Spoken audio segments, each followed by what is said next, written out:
Matapos makapag-impake ni Sylvia ng gabing iyon, ay nagtungo siya sa silid ng kanyang mga anak. Tinanaw niya ang mga ito mula sa labas ng pintuan. Pagkatapos ay bumuntong hininga siya. Dalawa ang kanyang mga anak. Ito ay si Jane at si Kyla. Parehas na ang mga itong nasa high school. Si Jane ay nasa 3rd year high school na, samantalang si Kyla ay nasa 4th year naman. Masakit man na iwanan ang kanyang mga anak, pero kailangan niyang gawin iyon. Magkokolehiyo na sila at tiyak na malaki ang gastusin nila. Ang kanyang asawa naman si Gilbert ay isang magsasaka at ang trabaho nito ay hindi sapat upang matustusan ang kanilang mga gastusin. Lalong-lalo na ang matrikula ng mga bata. Sang-ayon naman ang kanyang asawa sa pangingibang bansa niya. Uuwi naman siya pagkatapos ng kontrata dahil may 1 linggo siyang bakasyon. Natigilan siya nang may umakbay sa kanya. Ito ay walang iba kung hindi si Gilbert.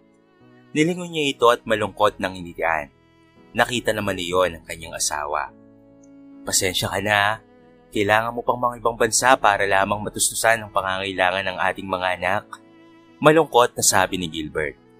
Tumagilid siya para mayakap ang kanyang asawa at ininantay ang ulo sa dibdib nito. Sinabi niya na ayos lamang iyon. Ginagawa niya iyon para sa kanila at sa kinabukasan ng kanilang anak. Napalingon sila nang tawagin ng panganay nilang anak na si Kyla at lumapit si Gilbert at Sylvia sa kanilang anak. Umupo sila sa gilid ng kama. Niyakap si Sylvia ng kanyang anak at ang sabi nito ay mamimiss nila ang kanyang ina. Kaya magsisikap sila sa pag-aaral para mapauwi ito ng maaga. Hinagod-hagod naman ni Sylvia ang likod ng kanyang anak. Masaya siya sa sinabi nito. Alam niyang hindi mawawalan ng saysay ang pagsasakripisyo niya para sa mga ito. Umalis na siya sa pagkakayakap at sinabi sa anak na matulog na si Kyla dahil maaga pa silang babiyahe bukas patungong Maynila. Nang masiguro ng tulog na si Kyla, ay nagpunta na rin sa silid sina Sylvia at Gilbert para sila ay matulog na. Hindi maiwasang maluha ni Kyla at Jane habang nasa departure area sila ng airport. Nang tawagin na ang bansa na pupuntahan ni Sylvia, ay tumayo siya at nagpaalam sa kanyang mga anak at asawa. Nag-iyakan silang mag-anak. Kumalas na si Sylvia sa pagkakayakap sa kanyang mag-ama at naglakad na papalayo patungo sa boarding gate. Nakangiting kumaway pabalik ang tatlo habang nakatanaw kay Sylvia. Alam ng magkapatid na kailangan gawin iyon ng kanilang ina dahil para iyon sa kanilang kinabukasan. Handa silang maghintay sa pagbabalik ng kanilang ina. Kapag nakagraduate sila, ay magsisikap sila sa pagtatrabaho para mapauwi ang kanilang ina kaagad. Iyon ang pangako ng magkapatid sa kanilang mga sarili. Bumalik sa pag-aaral ang dalawa. Nagkaroon ng school activity sa paaralan at kailangan nila ang kanilang magulang. Ang aktibidad ay magbabanding ang mag-anak sa pamamagitan ng pagluluto. Magtutulungan sila at kung sino ang may pinakamasayang pamilya, nagtutulungan at may masarap na luto ay ang siyang mananalo. Paano yun, Jane? Wala ang nanay nyo.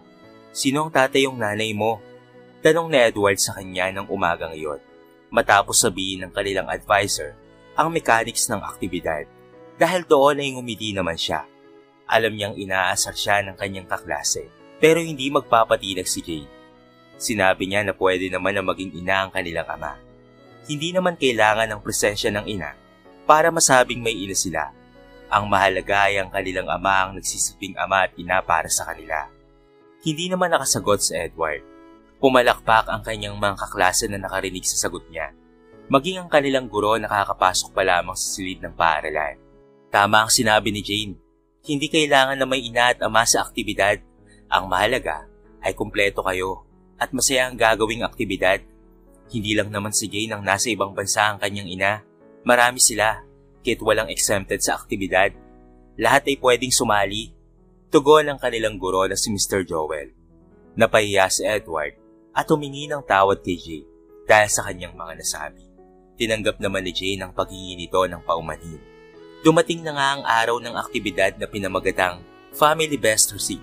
Kumpleto ang lahat at may iba na kasama ang lolo at lola pa nila, auntie at pati na rin ang uncle. Ginanap iyon sa maluwag na plaza ng barangay. Nasa kanya-kanyang mesa ang mga ingredients nila maging ang kala na ginagamit. Nagsimula na ang aktibidad. Masaya sina Kyla, Jane at pati na rin ang kanilang ama habang nagtutulong-tulong na gawin ang specialty ng Bicolano, ang Bicol Express. Taga Bicol ang kanilang ama. Sumama lamang si Gilbert sa asawa nito sa Pampanga. Nagkakilala ang mag-asawa sa Maynila kung saan ay parehas sila ng kumpanyang pinapasukan noon. May mga kumukuha sa kanila ng larawan para makita kung sino ang mananalo sa patimpalak.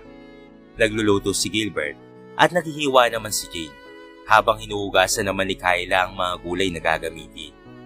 Nakikita iyon ng isang hurado at masaya siyang pinagmamasdan ng pamilyang ito. Ang iba kasi ay walang ginagawa ang ina, ang ama at pati na rin ang anak. Bukod tangi ang pamilya ni Gilbert ang pagtutulong-tulong. May sinulat siya sa isang papel na hindi alam kung ano iyon.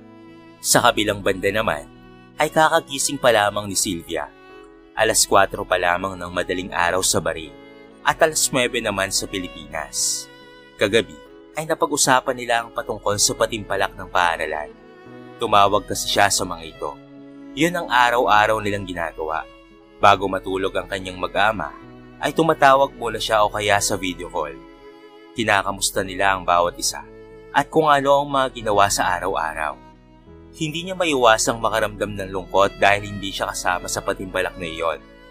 Ganoon talaga, kailangan niyang magtiis rito para sa kanya rin namang mga anak. Bumangon na siya at lumabas ng silid para magsimula ng magtrabaho. Mababait naman ang kanyang mga amo. Tinutulungan siya minsan sa mga gawaing bahay. Mag-asawang matanda ang pinagsisilbihan niya at hindi siya gaanong napapagod roon. Kalaban niya lamang ay homesick. Huminga siya ng malalim at nagsimula ng maglinis ng bahay habang tulog pa ang kanyang mga amo. Palaging iniisip ni Sylvia na saglit lamang ang paghihirap at hindi ito magtatagal. Babalik rin siya ng Pilipinas. Habang patuloy naman ang patimpalak, itinaas ng mga kalahok ang kanilang mga kamay nang sumapit sa 0 ang oras para sa kanilang paghahanda. Sinabi ng MC na pwede na nilang ilagay ang kanilang mga receipt sa mahabang mesa na naroon. Nang matapos, ay tumayo na rin ang mga hurado para tikman ang mga iyon. Habang tumitikim, isinusulat nila ang percent ng mga iyon sa isang papel. Bawat pamilya ay kinakabahan sa magiging resulta ng patimpalak. Ngunit si Gilbert ay relax lamang. Hindi niya hinahangad na manalo sa contest na iyon. Ang gusto niya lamang ay makasama ang kanyang mga anak sa pagluluto at magkaroon sila ng bonding time. Ganoon din ang gusto ni Kyla at Jane. Ilang minuto rin ang lumipas nang matapos ng mga hurado na tikman ang mga luto ng bawat pamilya. Bumalik na sila sa kani-kanilang mga upuan habang binabasa ang papel na hawak. Unang sinabi ng MC ang nanalo sa Best Complete Family. Pangalawa ay yung kalinisan kung saan nanalo sina Gilbert. Tuwang-tuwa sila dahil may certificate silang natanggap. Sila rin ang nanalo sa Best Helping Family na labis nilang ikinatuwa. Ngayon nagsimula ng sabihin ng MC ang 5 pamilya na kasama sa mga mapaparangalan. At ang huling pamilya na makakasama sa top 5 ay ang team ni Gilbert. Sigaw ng MC. Nagkatinginan ng mag-ama. Hindi nila akalain na makakasama sila sa top 5. Nagtungo sila sa harapan. Sinabi ng isang hurado na hindi lamang sa sarap nila tinitignan ang receipt ng 5 pamilya, kung hindi sa kung paano iyon niluto, prepare, at kung paano iyon niluto ng may pagmamahal. 4 na pamilya ang kinakabahan, ngunit ang team ni Gilbert ay hindi man lamang kinakabahan kahit kakaunti. Manalo man sila o matalo, ay ayos lamang iyon. Nakapasok sila sa top 5, kaya't malaking karangalan na iyon para sa kanila. Tinawag na ng MC ang 4th, 3rd at pati na rin ang 2nd. Hindi makapaniwala ang team ni Gilbert dahil nakapasok sila sa top 2. Pwede silang maging first runner-up o ang winner ng patimpalak. Naghawak-hawak ng kamay ang 2 pamilya na natira. And the winner is, ibinitin ng MC ang sasabihin. Team Gilbert, sigaw nito. Nagpalakpakan ng mga naroon. Hindi rin makapaniwala si Gilbert at pati na rin ang kanyang mga anak na sila ang nanalo sa patimpalak na iyon. Ang akala nila ay hindi sila mananalo dahil wala ang ilaw ng kanilang tahanan. Binigyan sila ng isang horado ng sash at trophy. Nagpasalamat naman sila sa mga ito. Anong masasabi nyo na kayo ang nanalo sa patimpalak? Tanong ng MC, pagkabigay ng horado ng trophy sa kanila. Inabot naman ni Gilbert ang mikropono.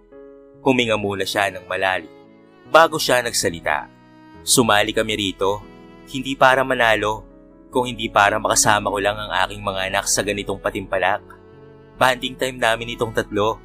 Yun lang ang hangat ko rito at may patikim rin ang masarap na Bicol Express na luto ko. Panimula ni Gilbert. Natawa naman ang mga naroon. Masaya ako dahil nanalo kami na kahit nasa ibang bansa ang aking may bahay ay pinili nyo pa rin kaming manalo. Maraming salamat po sa inyo. Madamdamin niyang sabi, kasabay ng pagtulo ng luha sa kanyang mga mata. Inabutan naman siya ni Jay ng panyo.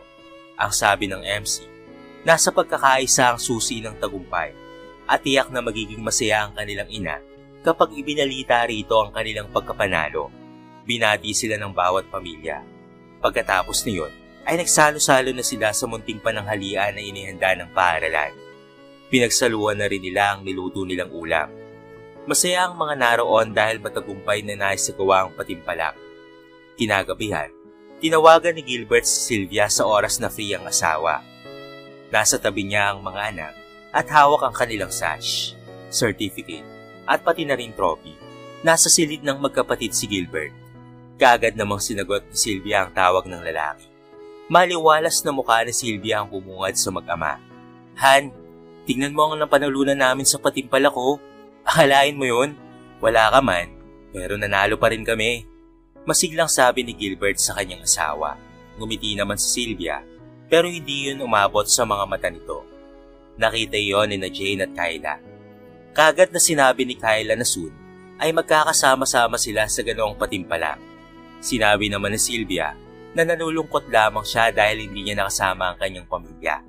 Pero ayos lamang iyon. Dahil kapag nakagraduate na at nagkaroon ng magandang trabaho ang kanilang anak, ay uuwi na rin siya. Masuyong umiti naman si Gilbert. Darating ang araw, Han. Magkakasama-sama na ulit tayo. Pagpapalakas ng loob ni Gilbert sa kanyang asawa. Matapos ang maikling kamustahan at pag-uusap, ay nagpaalam na si Sylvia dahil marami pa itong gagawin. Natulog na rin ang mag-ama dahil may pasok pa sila kinabukasan. Mabilis na lumipas ang mga araw, buwan at maging taon, hanggang sa tumungtong sina Jane at Kyla sa kolehiyo.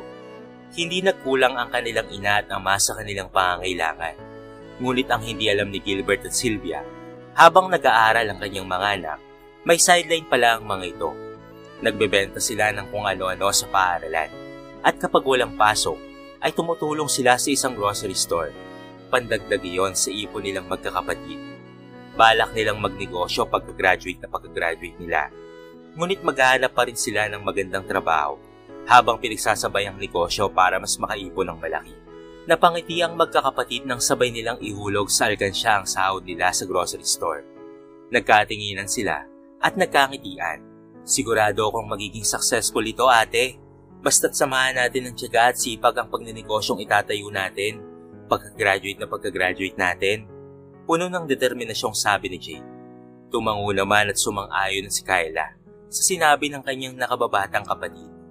Kagad nilang itinago ang alkansya nang bigla na lamang pumasok ang kanilang ama. Kanina ko pa kayo hinahanap Nandito lang naman pala kayo. Halika, kain na tayo. Nakapagluto na ako ng ulam natin, sabi ng kanilang ama. Lumabas naman ang silidang magkakapatid at pinagsalu-saluhan nila ang nakahandang hapunan sa mesa. Nanalangin muna sila bago sila kumain. At habang kumakain, ay tinanong ni Gilbert ang kanyang mga anak kung kamusta ang pag-aaral ng mga ito. O baka naman mamaya ay napapabayaan na ng mga ito ang kanilang pag-aaral. Kagad namang sinabi ni Kyla na sila ay nag-aaral ng mabuti. Tumangutango naman ang kanilang ama. Baka mamaya ay may nanliligaw na sa inyo mga anak ha?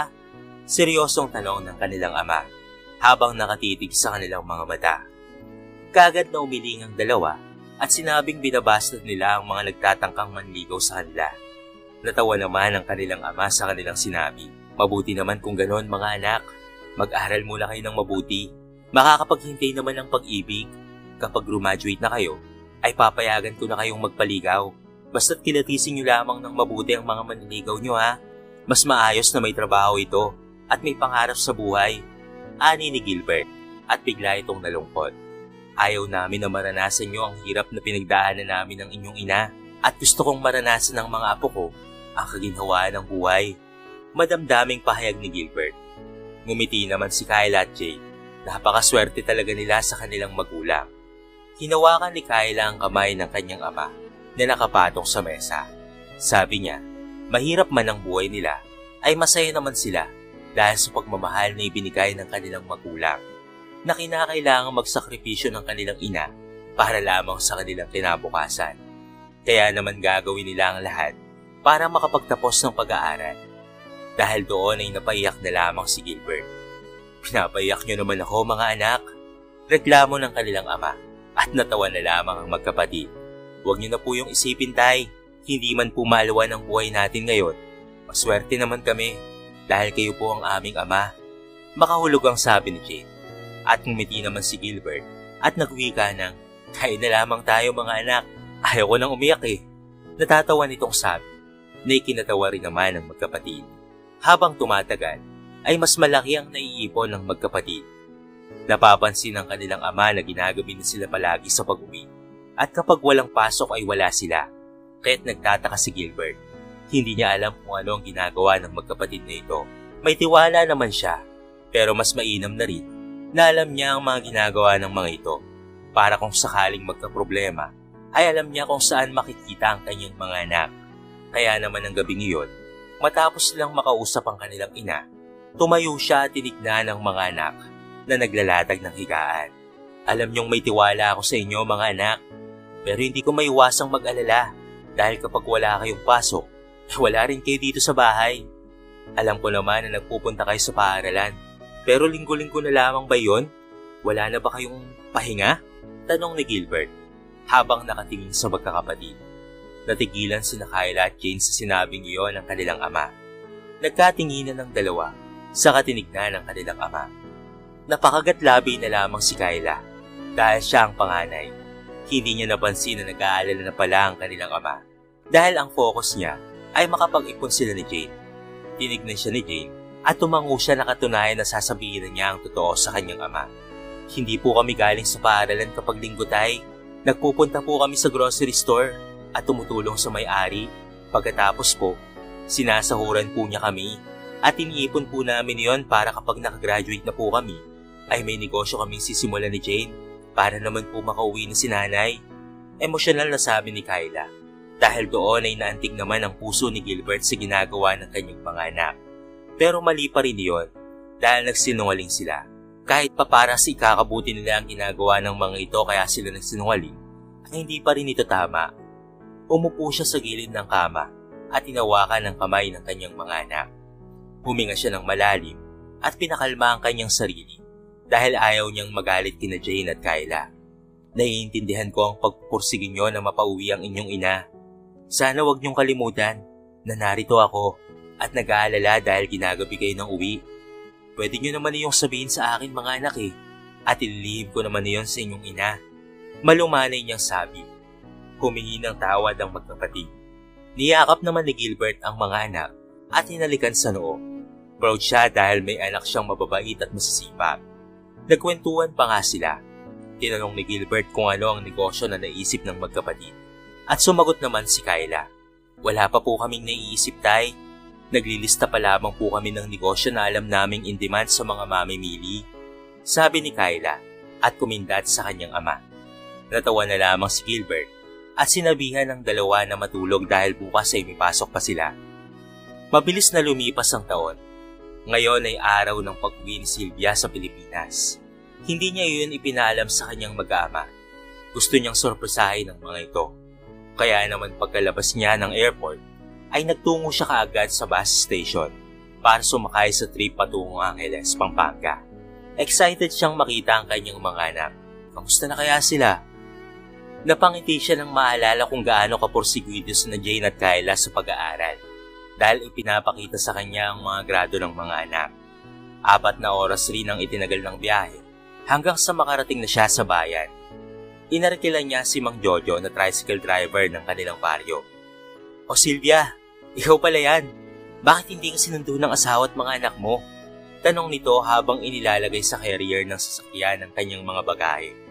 Sinabi niya na susurpresahin niya ang mga ito. Napangiti naman si Jojo sa sinabi ng balikbayan. Sumakay na ito sa motor at pinaharurot ang sasakyan patungo sa baryo. Humugot ng malalim na hininga si Sylvia nang makababa ng tricycle. Tinignan niya ang bahay na nasa kanyang harapan. Mas maganda na iyon kumpara noong dati. Two-story na ito ngayon. Hindi nga lang napinturahan. Akmang-hakbang na sana siya patungo ng gate nang lumabas ng bahay si Jane. Nagkatitigan silang dalawa. Nang makabawi, ay tumakbo papalapit ang kanyang anak kasabay ng pagsasabi nito ng, "Nay!" Binuksan ni Jane ang gate. Nang makalabas, ay niyakap niya ng napakahigpit ang kanyang anak.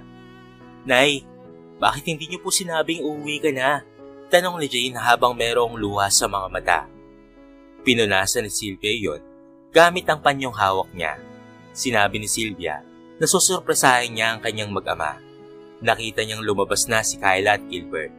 Noong una ay nagulat sila, pero nang makabawi, tinungo siya at niyakap ng mahigpit ng mga ito. Umiyak ang kanyang mag-ama dahil umuwi na siya at magkakasama na silang uli. Niyaya ni Sylvia ang tatlo at doon sila sa loob ng mag-uusap. Nagreklamo sila dahil hindi siya nagsabi na umuwi na pala siya.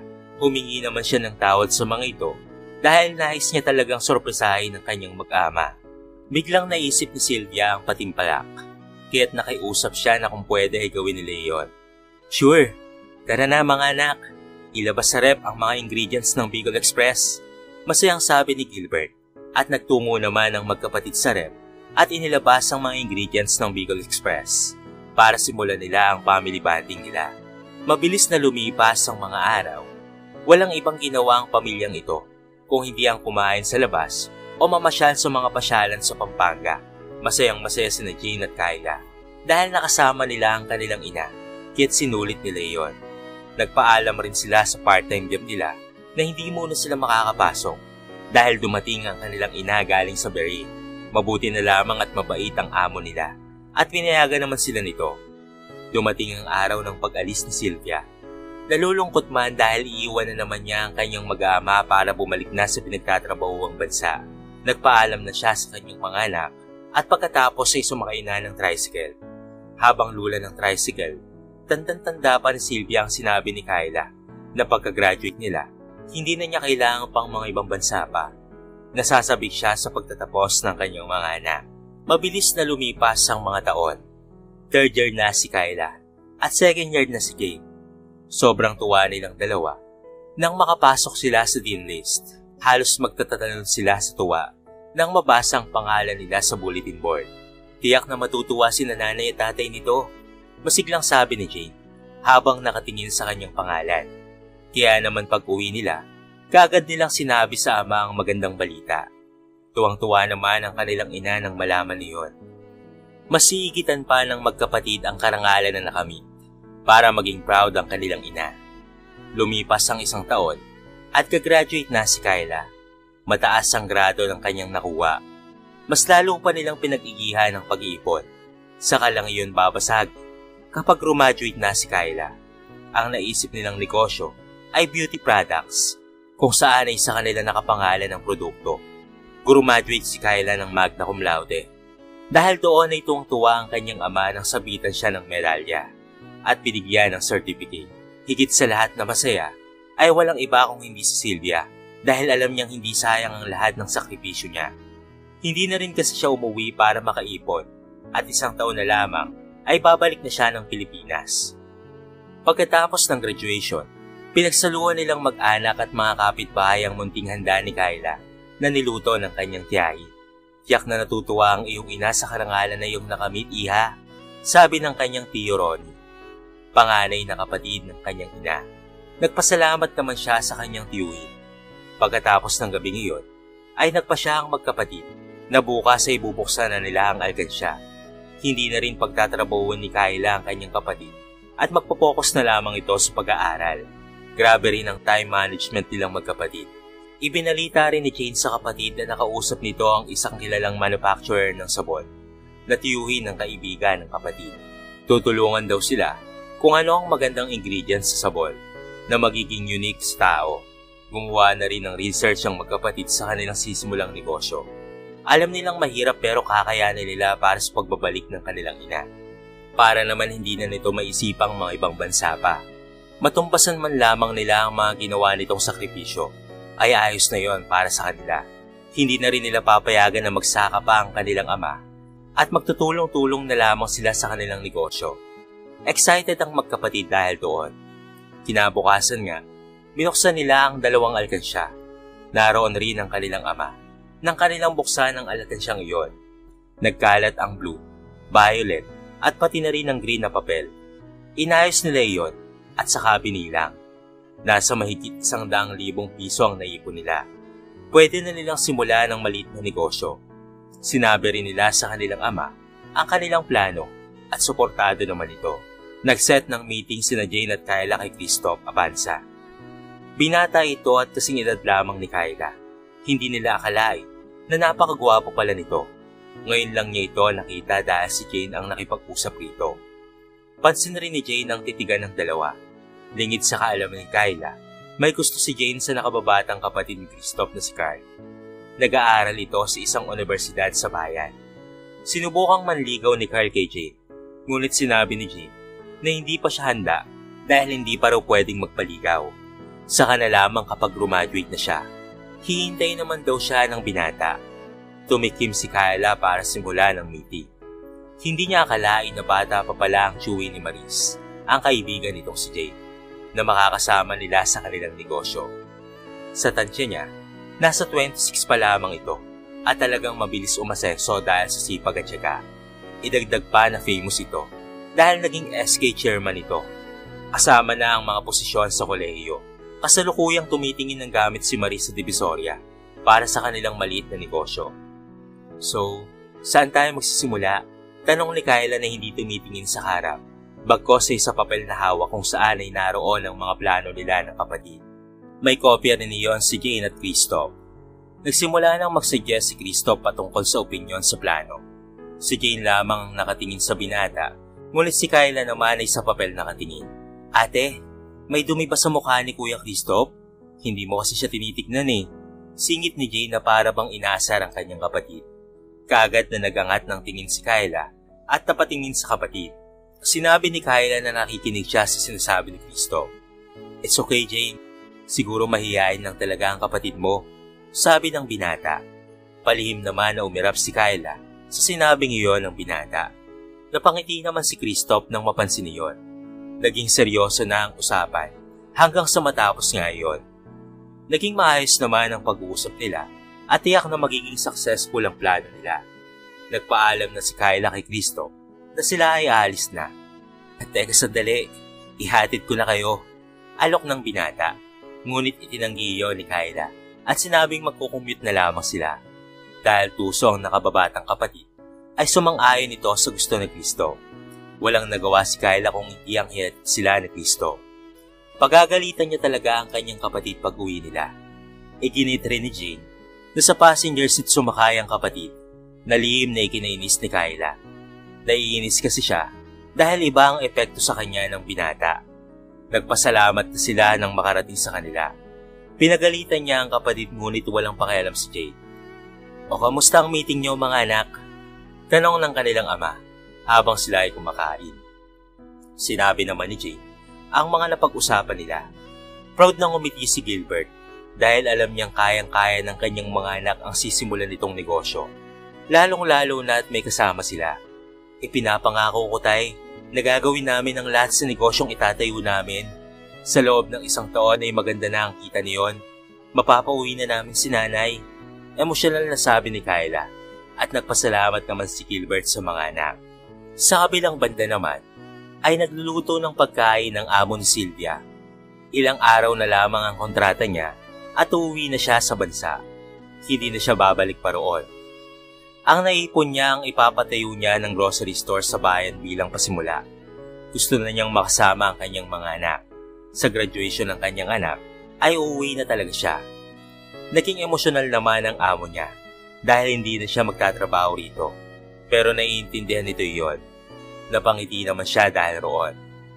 Parang napakabilis talaga ng panahon dahil parang kailan lamang noong umalis siya ng bansa para mga ibang bansa pero ngayon ay talaga namang uuwi na siya at makakasama na niya ang kanyang mga anak sa mahabang panahon. Balita niya ay abala ang kanyang panganay na maghanap ng trabaho at may pinagkakabalahang negosyo. Si Kyla naman ay gagraduate na rin. Mga anak ko, miss na miss ko na kayo. Lalo ka na mahal ko, Gilbert. Madamdaming sabi ni Sylvia sa kanyang sarili. Sa kadahan-dahang ipinikit ang kanyang mga mata. Mabilis na lumipas ang panahon. Unti-unting dumarami ang bumibili at nagre-resell ng produkto ng Gekes Skin na ang ibig sabihin ay Jane at Kyla. Magaling rin ang kanilang mga kasama na sina Maris at Christoph at Carl. Marami silang kakilala na nagre-resell at gumagamit ng produkto. Epektibo iyon, lalo na sa mga may-ari. Kasalukuyan na nag-i-inventory sina Carl at Jane. Si Maris naman ay kinakausap ang mga reseller at inililista ang kukunin nila. Si Christoph at Kyla naman ay chine-check ang sales nila noong nakaraan sa office. Nanliligaw na si Christoph kay Kyla. Sa maikling panahon ay naging malapit sila sa isa't isa. Tumayo si Kyla at nagpaalam sandali para hingiin ang inventory ng mga produkto. Malapit na si Kyla roon nang matigilan siya. Handa akong maghintay sa pagtatapos mo, Jane. Alam ko naman na bawal pa sa'yo na magkaroon ng kasintahan at nare-respeto ko yun. Puno ng pag-asa na sabi ni Carl. Pasensya ka na, Carla. Yun kasi ang role namin ni ate. No boyfriend while studying. Malapit na akong graduate, kaya't maghintay ka na lamang. Mahinahon na sabi ni Jane. Napangiti naman si Kyla sa sinabing iyon ng kapatid. Lagi nitong sinasabi na sagutin na si Christoph. Ngunit alam nito ang limitasyon. Tumikim siya dahilan para mapatingin sa kanya ang dalawa. Humingi kaagad ng sorry ang dalawa. Sinabi niya na narinig niya ang huling pinag-uusapan nila at masaya siya dahil marespeto ang dalawa sa isa't isa. Nagpasalamat naman ang mga ito at kinuha niya ang inventory at bumalik sa opisina. Walang boss sa kanilang apat. Sumapit na nga ang graduation ni Jane. Masaya ang lahat sa kanyang pagtatapos dahil cum laude rin siya. Ang kanyang ama ang aakay sa kanya sa stage. Nang tawagin na ang pangalan ni Jane, inaasahan niyang ang ama niya ang aakay sa kanya. Ngunit laking gulat na lamang niya nang makita ang kanyang ina na si Sylvia na naglalakad papalapit sa kanya. Dahil doon ay naiyak siya. Dahil sa sobrang sayang nararamdaman, umangkla siya sa ina nang makalapit na ito.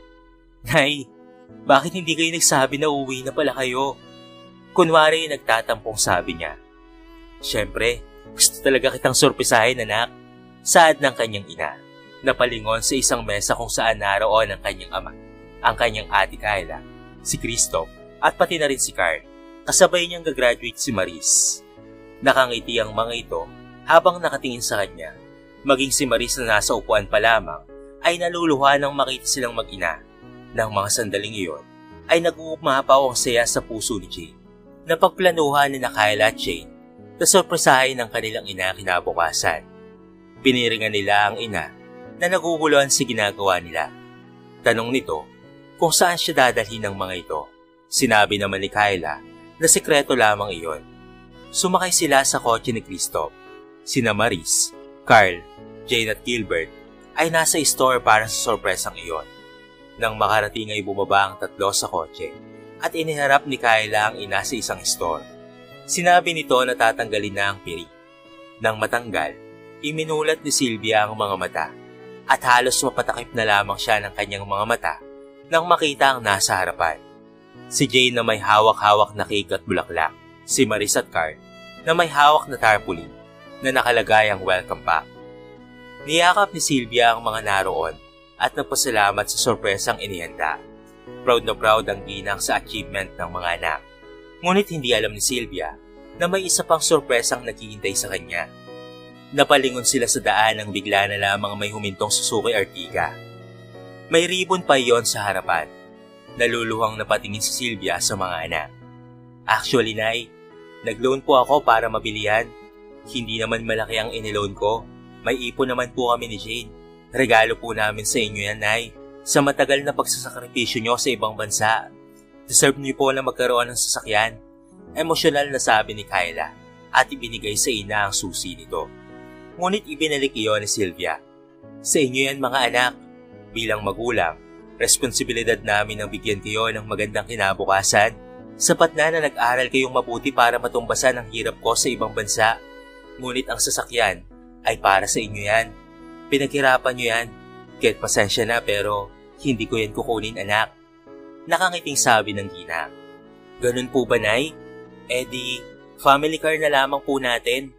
Nakangiting sabi naman ni Jane. Sumang-ayon naman ang lahat dahil doon. Kaya hindi na ipinilit pa ni Kayla ang gusto niya. Nagsalo-salo na sila sa handa at masayang nagkwentuhan ang success story ng Jake and Skip at pati na rin ng iba pa. Nang mga sandaling iyon, habang pinagmamasdan ni Gilbert ang kanyang mag-anak, wala na siyang mahihiling pa. Makalipas ang 2 buwan, sinagot na ni Kayla si Christoph at kasalukuyan na rin na naliligaw si Carl kay Jane. Maraming pagbabago ang nangyari sa nakalipas na buwan. Gaya ng balak ni Sylvia, ay nagtayo siya ng grocery store na malapit sa store ng kanyang mga anak. Dahil maluwag pa ang lupang kinatitirikan niyon. Nagplano na rin sila ng pangalawang store sa Karaig Bayan, kung saan ay marami na silang reseller roon. Hindi na sila kinakapos pa at nabibili na nila ang mga gusto nila. Kaya ang tagumpay ay hindi makukuha sa panandalian lamang. Kailangan mong pagsikapan ito at pagplanuhan para magtagumpay. Basta't kasama mo lamang ang tamang tao sa iyong plano.